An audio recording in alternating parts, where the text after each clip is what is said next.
नमस्कार, बहुत स्वागत आप सभी का। आप देख रहे हैं आपकी बात छत्तीसगढ़ में। हूं अभिलाष मिश्रा। यूजीसी, ये शब्द पिछले कई दिनों से सुर्खियां बना हुआ है देश भर की।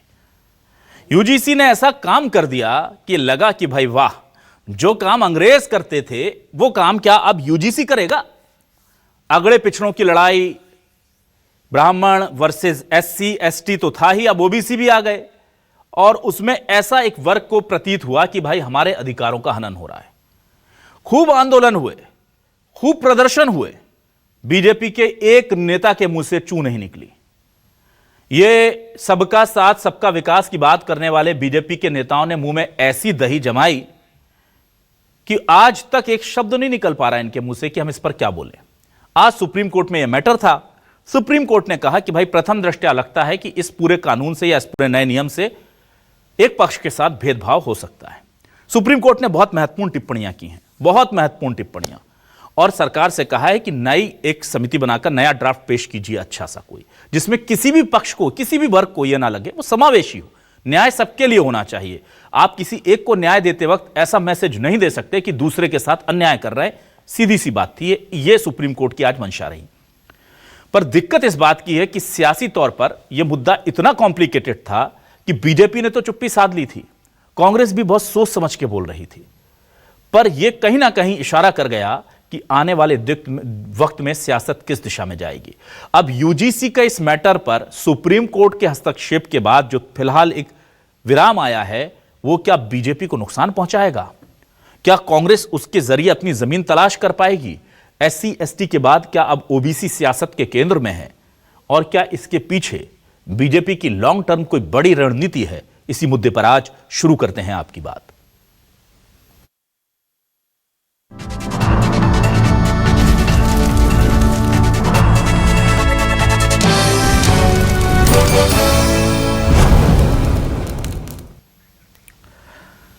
सबसे पहले सवर्ण समाज जो है उसने क्या कहा है, किस तरह की प्रतिक्रिया सवर्ण समाज की तरफ से आई है, जनरल कैटेगरी की तरफ से आई है, इस पूरे मामले में जरा सुनिए।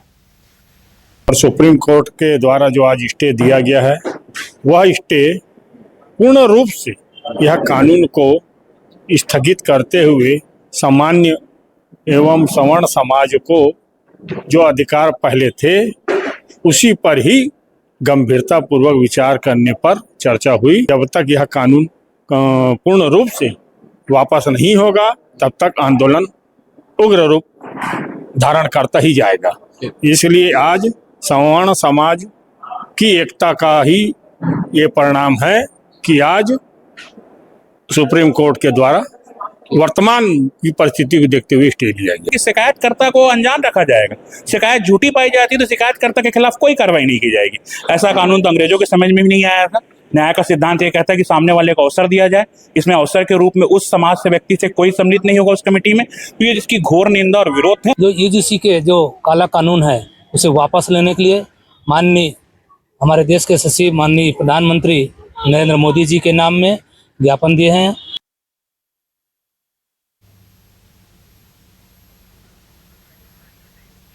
और आइए अब सुनते हैं इस पूरे मसले को लेकर कांग्रेस का क्या कहना है और उधर डिप्टी सीएम विजय शर्मा ने क्या कहा है, जरा सुनिए। यूजीसी मामले में सुप्रीम कोर्ट का फैसला स्वागत योग्य है। भारतीय जनता पार्टी का पुराना चरित्र रहा है, कभी वह धर्म से धर्म को लड़ाती है, कभी वे क्षेत्र के आधार पर, भाषा के आधार पर विभाजन पैदा करती है। नया सिगुफा उन्होंने छोड़ा था कि जो जनरल कास्ट के बच्चे हैं उनका ओबीसी और एससी एसटी के बच्चों से एक टकराहट करने की कोशिश की गई थी भारतीय जनता पार्टी के द्वारा, जबकि 2012 से नियम है कि किसी भी शैक्षणिक संस्था में, किसी भी संस्थान में, इंस्टीट्यूट में किसी भी प्रकार की रैंकिंग होती है या किसी को प्रताड़ित किया जाता है तो कानून है कि फैसले के बाद में निश्चित तौर पे एक इसका अच्छा समाधान निकलेगा और भारतीय जनता पार्टी का जो चरित्र है दुराव का, टकराव का, उस पर भी रोक लगेगी। सुप्रीम कोर्ट ने यूजीसी के माध्यम से जो जारी नियम थे उस पर रोक लगाया है। अभी चर्चा का और समय है, और अच्छा परिवर्तित, संशोधित और पुनरीक्षित हो जाएगा तो और अच्छा है। वो स्वयं कोर्ट अगर निर्णय उस पर चर्चा में है अभी, तो मैं सोचता हूं कि हमारी किसी टिप्पणी का अर्थ नहीं है। भाई ये भी बड़ी खूब है कि मामला कोर्ट में है इसलिए हम नहीं बोलेंगे, और जब कोर्ट में था तब भी हम नहीं बोलेंगे। मतलब आप देख रहे हैं जो जिम्मेदार हैं, अगर किसी व्यक्ति के साथ लोकतांत्रिक देश में कोई नाइंसाफी करता है तो बस सरकार की तरफ आंख उठा के देखता है कि भाई बचाइए। यहां सरकार के एक नियम से किसी एक वर्ग को लग रहा है कि उसके साथ गलत हो रहा है, उसने सरकार की तरफ देखा देखा देखा, सरकार खामोश। अब वो कोर्ट चला गया, कोर्ट से जीत कर आ गए तो फिर सरकार खामोश।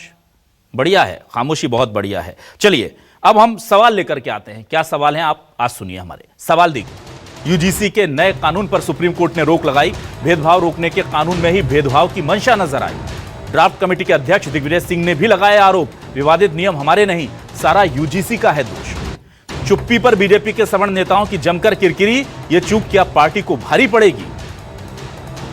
सुप्रीम कोर्ट में यूजीसी नियम पर क्या हार गई सरकार, समाज को बांटने की कोशिश का कौन जिम्मेदार। 3 खास मेहमान मेरे साथ जुड़ गए हैं, सीधे रुख करता हूं 3 खास मेहमानों का। कांग्रेस से वरिष्ठ नेता प्रवक्ता धनंजय ठाकुर साहब हमारे साथ जुड़ गए हैं। धनंजय ठाकुर जी बहुत स्वागत आपका। दिल्ली से वरिष्ठ पत्रकार प्रेम कुमार जी हमारे साथ जुड़ गए हैं। प्रेम कुमार जी बहुत स्वागत करता हूं आपका। और दिल्ली से संविधान के विशेषज्ञ, देश के जाने माने सुप्रीम कोर्ट के वकील संजय चड्ढा जी हमारे साथ जुड़ रहे हैं। संजय जी बहुत स्वागत करता हूं आपका। धनंजय ठाकुर साहब आपके पास आता हूं, बहुत देर कर दी हुजूर आते आते। जब ये पूरा मामला इतना सुर्खियों में आ गया, लोग सड़कों पर उतर आए, तब दिग्विजय सिंह जी को याद आया कि यार हमने जो ड्राफ्ट दिया था उस ड्राफ्ट में तो ये था ही नहीं बिंदु। तो उन्होंने अब जाकर के कल 24 घंटे पहले सुप्रीम कोर्ट की सुनवाई से ठीक 24 घंटे पहले अपनी बात रखी और कहा कि हमने ये 2 बिंदु नहीं दिए थे, जिसमें एक तो ये था कि शिकायतकर्ता जो है उसके खिलाफ अगर कोई शिकायत गलत हो रही है तो उस पर कार्रवाई होनी चाहिए, नहीं होनी चाहिए। उन्होंने कहा कि हमने ऐसा कोई सुझाव नहीं दिया है, ये यूजीसी ने अपनी मन से जोड़ा। दूसरा, जनरल कैटेगरी का कोई भी शख्स शामिल होगा या नहीं होगा, इसको लेकर उन्होंने क्लैरिफिकेशन दिया। तो ठीक है, आप भी इंतजार कर रहे थे कि क्या सियासत में जितना नुकसान हो जाए बीजेपी को उतना हो जाए, ये पहले स्पष्ट कर देते तो और ज्यादा लड़ाई ये तीखी हो जाती।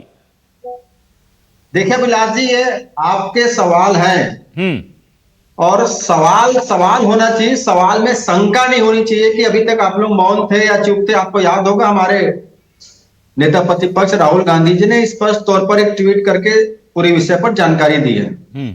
दूसरी बड़ी बात, लगातार कांग्रेस के नेता इस विषय में जब से मामला सामने आया है और जो इसका विरोध भी हुआ है, जो लोग इसका समर्थन भी कर रहे हैं, उसमें चीजों को सामने रखने का काम किया।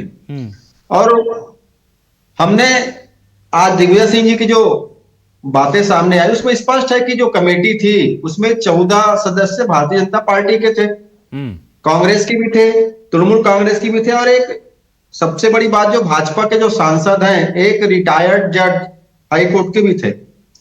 और जिस प्रकार से कमेटी की सिफारिशें थी, जिस प्रकार से दिग्विजय सिंह जी ने जानकारी प्रदान की है कि ए, बी, सी और डी 4 शायद उसमें सुझाव थे, तो ए और बी को माना गया, सी और डी जो सुझाव थे उसको नहीं माना गया है। और पूरी तरीके से यूजीसी ने वहां पे मनमानी किया, ऐसा जो जानकारी हमें प्राप्त हुई है। और एक सोशल मीडिया में गृह मंत्री अमित शाह जी का बयान भी देख रहा हूं, जो वीडियो खूब तेजी से वायरल हो रहा है। सदन में इसको लेकर जो विरोध हुआ, तो पता नहीं उसकी कितनी सत्यता है उस वीडियो की, मैं नहीं कह सकता, लेकिन गृह मंत्री जी वहां कह रहे हैं सदन से पास नियम है, आपको मानना पड़ेगा। और जिस प्रकार से बहुत सारे और भी चीजें सामने आ रही है, बहरहाल जो माननीय सर्वोच्च न्यायालय ने इस विषय को संज्ञान में जो लेने का काम किया है और जिसके बाद इसमें रोक लगाई है, हमें पूरा विश्वास है कि माननीय सर्वोच्च न्यायालय जो फैसला करेंगे वो किसी के साथ उसमें अन्याय नहीं होगा। ना एसटी के साथ होगा, ना एससी के साथ होगा, ना ओबीसी के साथ होगा, ना सामान्य वर्ग के साथ होगा। ये जो फैसला माननीय सर्वोच्च न्यायालय का आएगा वो सभी की मौलिक अधिकारों की रक्षा करेंगे, सभी के साथ वो न्याय करेंगे, किसी के साथ भेदभाव नहीं होगा, ऐसा मुझे लगता है। तो हमें थोड़ा सा इंतजार करना चाहिए। पर ये सवाल ये उठता है कि जिन्होंने इसको सदन में बनाकर जो कानून बनाने का काम किया भारतीय जनता पार्टी, वो क्यों मौन है, वो किस बात से डर रहे हैं? सवाल तो ये उठता है ना। हम विपक्ष में है, हमारे कमेटी में भी हमारे लोग थे, लेकिन सबसे ज्यादा संख्या भाजपा की थी। अगर वहां गलत था, जिस प्रकार से दिग्विजय सिंह जानकारी थी, तो उन्होंने विरोध क्यों नहीं किया है? और सदन में जो अमित शाह जी कर रहे हैं सब क्या है? चलिए ठीक है, मैं जल्दी से आ जाता हूं इस पूरे मसले को लेकर के। प्रेम कुमार जी आपके पास। प्रेम कुमार जी देखिए, ये बहुत गंभीर मसला था और इस पूरे मसले में कहीं ना कहीं पॉलिटिकल माइलेज लेने की कोशिश है, ये साफ तौर पर नजर आता है। अब ये नहीं समझ में आ रहा है कि कई बार बीजेपी फंसती दिखती है, कई बार कांग्रेस फंसती दिखती है, कई बार समाजवादी पार्टी, लेकिन मायावती ने यहां अपना स्टैंड बहुत क्लियर किया। उन्होंने कहा कि सबको साथ लेकर के अगर नियम बना देते तो उससे कोई नुकसान नहीं हो जाता। जिसमें सबकी सहमति होती, लेकिन बाकी पार्टियां कंफ्यूज हैं। मुझे बताइए, सुप्रीम कोर्ट में ये जो स्टे मिला है, ये किसके लिए झटका है, किसके लिए फायदा है, क्या लग रहा है आपको? देखिए, आपकी बात ये तो बिल्कुल सही है कि राजनीतिक लोगों की प्रतिक्रिया अपना नफा नुकसान देखते हुए ही है, और बीजेपी भी रिवर्स स्विंग कर रही थी इसमें। भाई सवर्ण जितना कोसेंगे उतना ओबीसी एससी एसटी वर्ग में जो उनके हाथ से थोड़ा खास करके हिंदी पट्टी में छिटकता दिख रहा था या अपोजिशन में कंसोलिडेट होता दिख रहा है या होने की संभावना है, तो उस पर वहां उनके लिए सहानुभूति पैदा होगी, ये देख रहे थे। थोड़ा बहुत सवर्ण नाराज भी होगा तो मेरे खिलाफ थोड़े जाएगा, ये वाली भावना थी। आज अखिलेश यादव जी की प्रतिक्रिया देखिए, वो भी मायावती जी की तरह नहीं है, वो भी सोच रहे हैं कि भाई सवर्ण नाराज है तो उनका भी वोट हमें मिले, वो भी कंफ्यूज है, पीडीए तो हमारे साथ है ही। तो इस तरह से वो भी उसी ढंग से बड़ा संकोच में और संयम भाषा में देख रहे हैं। मगर इस पूरे सियासत के बीच में एक बात जो नजर आती है वो ये कि सुप्रीम कोर्ट का फैसला पहली सुनवाई में आ गया, रोक लगा दी। तो मामले तो सुप्रीम कोर्ट के पास एक से एक आते रहते हैं भाई, कभी हमने नहीं सुना कि पहली सुनवाई में ही वो रोक लगा दे। बहुत सारे मामले हैं।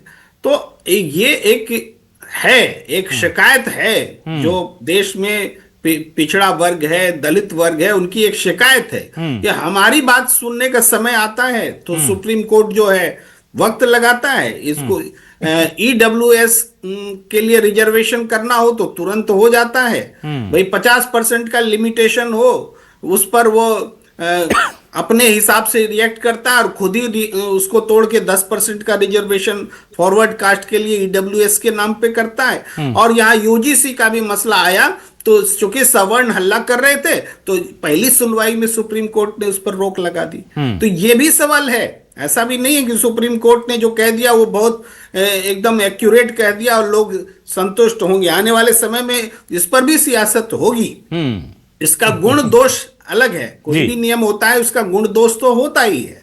इसमें भी है कि शिकायतकर्ता जो है उसको अपील करने के लिए मौका नहीं मिलेगा, शिकायत जो है मतलब कमेटी में सवर्ण नहीं होंगे, बहुत सारी पॉइंट्स हैं। लेकिन पहली सुनवाई में सुप्रीम कोर्ट ने ऑब्जर्व कर लिया कि भाई अन्याय हो रहा है और उसने रोक लगा दी। ये एक आश्चर्यजनक बात है। ठीक है, चलिए संजय चड्ढा जी, देखिए बहुत हद तक सियासत कामयाब तो हो गई है अगड़े पिछड़ों को लड़ाने में। अभी हालांकि सर्वर नहीं फूट पाए, उससे पहले सुप्रीम कोर्ट का इंटरफेरेंस हुआ, लेकिन प्रेम कुमार जी पूछ रहे हैं कि भाई इतने जल्दी इंटरफेरेंस कर दिया। और ये बात सही है, अभी इस डिबेट से जस्ट चंद मिनट पहले मैंने मध्य प्रदेश का डिबेट किया जिसमें ओबीसी आरक्षण जो कि 2019 में कमलनाथ सरकार ने दिया था 27%, 4 तारीख वो अटका हुआ है। अब आज सुनवाई थी, वो फिर 4 तारीख चला गया, उस पर सुनवाई पे सुनवाई मिल रही है।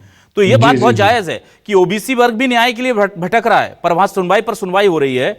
ये एक जायज सवाल है। पर मैं इस सवाल से के साथ साथ एक और बड़ा सवाल लेता हूं कि आज का जो सुप्रीम कोर्ट का वर्डिक्ट है या जो स्टे है, वो क्या सरकार को बाध्य करता है कि नेक्स्ट टाइम कम से कम जिन बिंदुओं पर सुप्रीम कोर्ट ने ध्यान दिलाया है कि लग रहा है देख पर प्रथम दृष्टया की भेदभाव हो रहा है, अब जो भी नया ड्राफ्ट आएगा वो उससे एक्सक्लूड हो जाएंगे, या अभी भी गुंजाइश रहती है कि सरकार उसको लेकर के वापस जा सकती है कि नहीं हमें तो ये ठीक लग रहा है, अब आप इस पर हियरिंग कीजिए, हम आपके साथ यहां पर अपने तर्क रखने को तैयार हैं।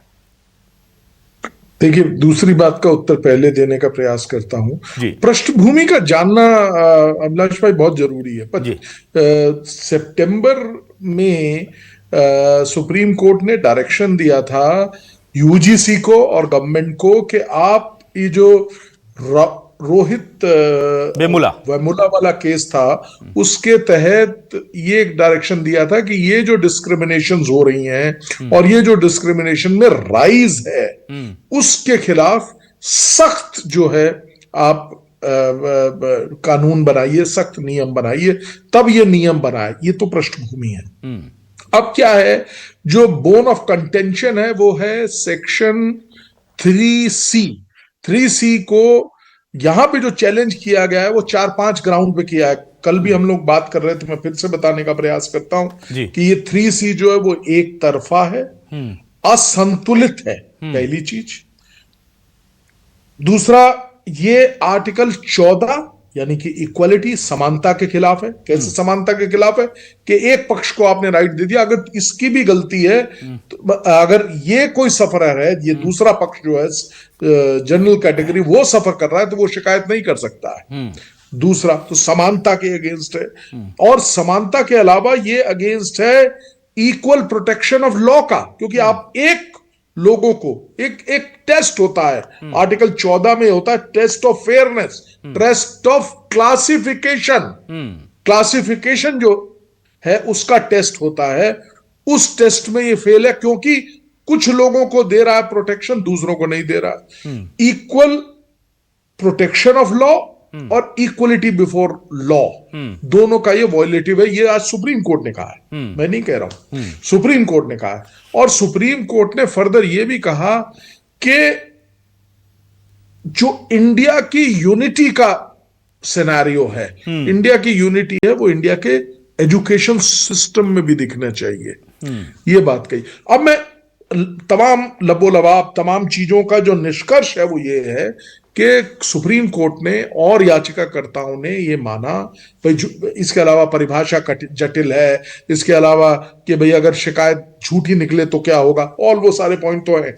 सुप्रीम कोर्ट ने आज क्या माना वो मैं आपको बहुत सूक्ष्म बताता हूं। उन्होंने ये कहा कि ये वॉयलेटिव हो, आर्टिकल 14, 15 और 21 का वॉयलेटिव प्रतीत हो रहा है पर से, अपने आप देखने से, क्योंकि एक वर्ग को आप छोड़ दे रहे हैं, डिस्क्रिमिनेटरी है।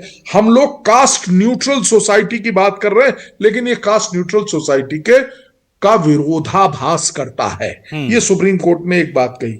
और फिर सुप्रीम कोर्ट ने कहा जो 2012 का जो रूल्स हैं उनको अभी लागू करिए, इसको रोक दीजिए।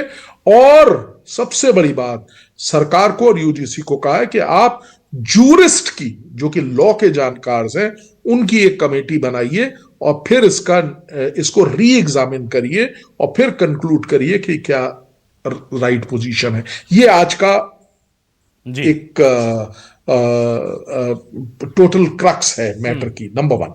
नंबर 2, आपका जो दूसरा सवाल था कि जो दरार पैदा करने का उद्देश्य से ये सब किया गया, अगर उस नजरिए से देखा जाए तो क्या ये दरार सही में पैदा हो गई है? मुझे भी ऐसा लगता है कि जी हाँ, आज एक ये बात तो तमाम उठी गई है, हर जगह पे प्रदर्शन हो रहे हैं, और फिर से वो जो दरार डल रही थी, वो जो उसको पाटने की कोशिश हमको करनी चाहिए। लेकिन हम जिसे कहते हैं ना, ये वॉयलेटिव इंक्लूसिव सोसाइटी की हम बात करते थे, वो इंक्लूसिव सोसाइटी अनसक्सेसफुल होती दिख रही है। बिल्कुल ठीक बात। धनंजय ठाकुर जी, अब मैं सियासत की बात कर लेता हूं। बीजेपी मास्टर स्ट्रोक खेलती है, प्रेम कुमार जी ने छोटा सा उसका इंडिकेशन दिया था, उस पर बात कर लेता हूं। बीजेपी 2 साल बाद किस तरह की पॉलिटिक्स करेगी आज डिसाइड कर लेती है और उसके लिए चालें सेट करना शुरू करती है। क्या कांग्रेस इसमें फंस गई है? क्योंकि बीजेपी अपने उस बनी बनाई छवि से इतर अब ओबीसी को अपनी तरफ खींचने का काम कर रही है, और ओबीसी को अपनी तरफ खींचने का काम करने की पहली स्टेज बीजेपी ने शुरू कर दी है।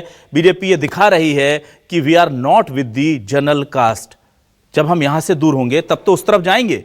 तो क्या आपको लग रहा है कि ये बीजेपी की सोची समझी सियासत है कि चुप्पी जो है वो बड़ी चीज है? भाई, अगर बीजेपी या यूजीसी ने कोई नियम बनाया तो बीजेपी के हर वर्ग के नेता हैं, वो अपनी पार्टी लाइन के इतर उनकी सामाजिक व्यवस्था है, उनके वोटर हैं, उसके हिसाब से कोई बयान तो दे सकते हैं। तो ये तो बहुत क्लियर है कि यूजीसी की जो लाइन है वो दरअसल बीजेपी की पार्टी लाइन है।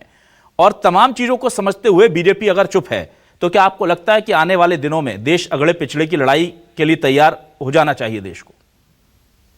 देखिए बिलाजी, सबसे पहले आपको तो मैं धन्यवाद दूंगा जो आपने एक तीखा सवाल पूछा है कि ये बीजेपी ने 2 साल आगे की राजनीति के लिए इस देश के अंदर अगड़े और पिछड़ों के बीच में वैमनस्यता, नफरत फैलाने का काम किया है। बड़ी हिम्मत की बात है आपकी, और पूरा देश ये जान रहा है, चाहे एसटी वर्ग का हो, एससी वर्ग का हो, बीसी को, समान वर्ग का। जैसे भारतीय जनता पार्टी ने हिंदू मुस्लिम का फसाद करा के, हिंदू मुस्लिम के बीच नफरत फैला के जो अपने राजनीतिक रोटी सेकने का काम किया बीते 11 साल से, जो बिना काम के सिर्फ फसाद करके जो सत्ता हासिल किया है, आज सभी लोगों को समझ में आ रहा है। क्योंकि भारतीय जनता पार्टी किसी वर्ग की नहीं है। और आपने जो सवाल पूछा उसके लिए तो साधुवाद मैं तो चाहूंगा देश का हर पत्रकार ये सवाल को पूछे, क्योंकि पत्रकार वर्ग समझ चुका है कि ये सिर्फ भारतीय जनता पार्टी की राजनीतिक सियासत है, 2 वर्गों को आपस में लड़ाने की सियासत है, इस देश की गंगा जमुनी तहजीब को तोड़ने की सियासत है।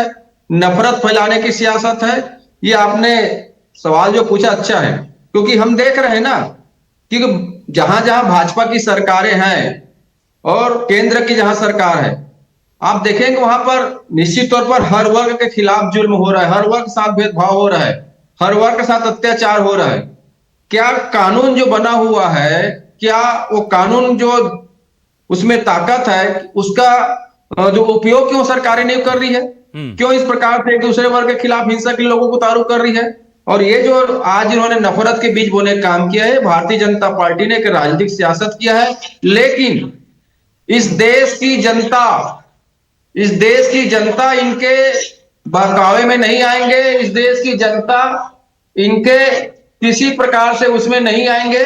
वो अपनी एकता के साथ हर वर्ग अपनी लड़ाई लड़ने का काम करेंगे, हर वर्ग एक दूसरे के साथ मेल मिलाप से रहेंगे और न्याय की उम्मीद अब सुप्रीम कोर्ट के डिसीजन पर होगा। लेकिन भाजपा का पोल खुल गया, इसलिए आपके डिबेट में भाजपा के प्रवक्ता भी शामिल नहीं हुए। सोच सकते कि भाजपा कितनी डर में है। ठीक है, और जिस प्रकार के भाजपा नफरत की राजनीति करती है आज देश देख रहा है। ठीक है, चलिए मैं प्रेम कुमार जी आपके पास आता हूं। प्रेम कुमार जी, देखिए मेरा कंसर्न इसलिए बड़ा हो जाता है कि कल तक या आज जब तक फैसला नहीं आया था, सामान्य वर्ग के लोग या छात्र जो थे वो आंदोलित थे, और अब ऐसा लग रहा है कि कल के बाद शायद धीरे धीरे माहौल बनाया जाए कि अब ओबीसी SC ST कम्युनिटी जो है वो आंदोलन करे। तो क्या ये एक पॉलिटिकल डिस्कोर्स सेट कर दिया जा रहा है, आपको लग रहा है? क्योंकि ये कहा जा रहा है कि कोर्ट ने ये कहा था कि भाई आपको इन लोगों को न्याय मिले ऐसी व्यवस्था बनानी है, पर व्यवस्था ऐसी बनाई गई कि दूसरों को लगे कि हमारे साथ अन्याय हो रहा है। ये क्या ठीक कांग्रेस का एक समय जो तुष्टीकरण था, मैं बहुत साफ साफ बोलता हूं, मेरी खराबी ये है कि एक तरफ कांग्रेस का जब तुष्टीकरण का दौर चला था तो यह था कि वो मुस्लिमों के या अल्पसंख्यकों के या एक खास वर्ग के इतने करीब चले गए कि दूसरे वर्ग को लगने लगा कि भाई हमसे दूर हो गए। क्या अब बीजेपी उसी दिशा में बढ़ रही है कि वो उसी तरह का एक पूरा मैसेज कन्वे करना चाहती है कि देखिए हम आपके साथ खड़े हैं, भले इनको लग रहा लगने दीजिए? और क्या ये सोचा समझा नफा नुकसान जान करके कैलकुलेट करके किया गया बीजेपी का मूव है? जातिगत जनगणना के आंकड़े कुछ दिनों बाद आएंगे, तब पॉलिटिकल सिनारियो पूरा चेंज होगा, तब हिंदू मुस्लिम से ज्यादा सारे लोगों की नजर में ओबीसी सबसे बड़ा वोट बैंक होगा। क्या ये उस दिशा में बढ़ती सियासत है देश की?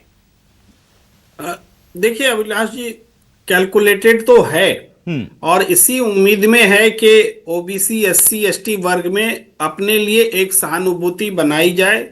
जो लोकसभा चुनाव में 240 का फिगर आया उसको सुधारा जाए, उसके लिए वो जरूरी है। लेकिन क्या ये ऐसा हो ही जाएगा, ये भी एक प्रश्न है जी। क्योंकि मैं ये नहीं मानता कि सवर्ण जो विरोध कर रहे हैं और आज जिस स्तर पर विरोध कर रहे थे, इवन कब्र खुदेगी जैसे नारे लगा रहे थे और बहुत तेज विरोध था पिछले कुछ दिनों से, तो वो कोई झूठा विरोध नहीं था। तो अपने बेसिक वोटर्स को नाराज करना उल्टा पड़ सकता है। तो दूसरी तरफ क्या वास्तव में ओबीसी SC और दूसरे समुदाय में वो लोग ये मान लेंगे कि बीजेपी का जो ये पहल है, ये इनोसेंट पहल है और वास्तव में उनको वो सशक्त बनाना चाहते हैं? अगर मान लेंगे तब तो सफल है, लेकिन इतना आसान भी नहीं होता है। राजनीति इतनी आसान नहीं होती है, उस रास्ते पर आगे चलते रहना पड़ता है। तब जाकर के मुझे अभी की स्थिति में ये निर्णय लेना बड़ा मुश्किल है कि इसका राजनीतिक फायदा मिल ही जाएगा या राजनीतिक नुकसान हो ही जाएगा। दोनों में कोई भी बात पक्के तौर पर नहीं कह सकते, ओपन है पॉलिटिक्स। ठीक है प्रेम जी, एक बहुत संक्षेप में एक छोटा सा सवाल और आपसे लेता हूं। क्या आपको लगता है कि जो अब नया ड्राफ्ट बनेगा वो जल्द ही सुप्रीम कोर्ट के सामने लाया जाएगा या वो जल्दी पब्लिक के सामने फिर से ले आया जाएगा? क्योंकि अभी इसमें बहुत कैलकुलेशंस होंगे, अब देखा जाएगा कि कैसा क्या करें, या उससे जो अगर हम देखें कि पॉलिटिकल इंटरेस्ट जुड़ते हैं, अगर वो उसमें अटैच होते हैं, तो फिर ये चीजें अब लंबे समय के लिए टल गई हैं, ऐसा हम माने? इसे लंबे समय से टल गया ही मानेंगे। चूंकि 19 मार्च को सुनवाई होनी है, इस बीच 5 राज्यों का चुनाव होना है, वो सुनवाई भी उस तारीख को होगी, ये मान के नहीं चल सकते हैं। राजनीति को एक जरूरत होती है मुद्दे की, और अदालत के भी इर्द गिर्द मुद्दों को खड़ा किया जाता है। कई बार अदालती फैसले के भी इर्द गिर्द राजनीति खड़ी होती है। हमें लगता है कि ये राजनीति इस विषय पर अभी लंबी खींचेगी। अगर विषय का निपटारा ही हो जाए तो फिर राजनीति ही क्या है। क्या बात है। और देश में देखिए बहुत अच्छी सियासत है।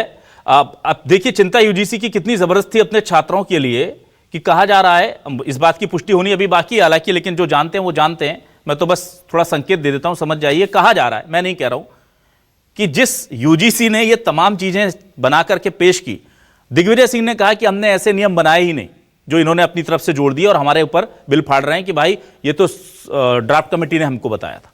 और जिस यूजीसी ने बनाया उसमें चेयरमैन के पद लंबे समय से खाली रहते हैं। अब आप देखिए, कमेटी ने पल्ला झाड़ लिया कि हमने नहीं बनाया ये विवादित नियम, यूजीसी के चेयरमैन साहब थे नहीं उस दौरान, ये कहा जा रहा है। तो ये बना कौन रहा है, चला कौन रहा है, इसके पीछे कौन है? जब यहां आप पहुंचेंगे तो आपको समझ में आएगा। देश ना बटे, यह जिम्मेदारी होनी चाहिए सबकी। अब इसमें अगर सुप्रीम कोर्ट को इंटरफेयर करके बताना पड़ रहा है, जब लोग खुल के कह रहे हैं कि इसमें गलत दिख रहा है, तो समझ नहीं आता कि दुनिया की सबसे बड़ी पार्टी के एक भी नेता को यह बात समझ क्यों नहीं आई। ऐसा कैसे हो सकता है? अगर समझ नहीं आई थी और अपने स्टैंड के साथ थे तो खड़े होकर के बोल देते कि जो नियम बना है वो सही है। उधर भी खामोश, क्योंकि बात यहां किसी को न्याय दिलाने की नहीं, सीधी सी बात वोट पाने की है। बहुत शुक्रिया संजय चड्डा जी, प्रेम कुमार जी, धनंजय ठाकुर साहब हमारे साथ जुड़ने के लिए, इस डिबेट का हिस्सा बनने के लिए। तमाम दर्शकों का शुक्रिया। नमस्कार।